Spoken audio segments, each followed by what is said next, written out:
In this video, we will learn how to data back to the in its original order.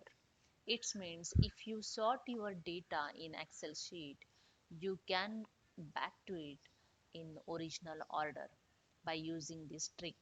So let's start how it's done.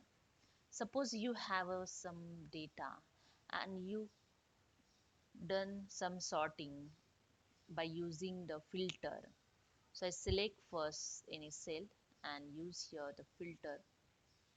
Then I sort this category A to Z. Then I sort this product name Z to A. So here if I want after some time if I want the original order of data, I just missed it. So I can't get again.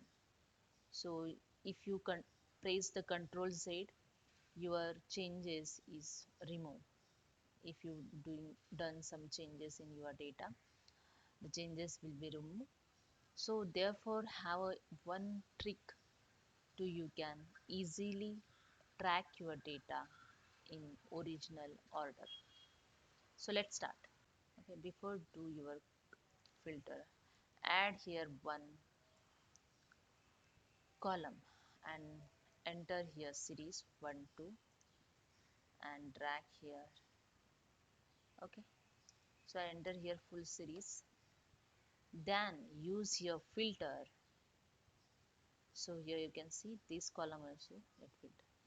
If you sort this data A to Z, if you sort this data Z to A, the index number will change. Here you can see the index number change.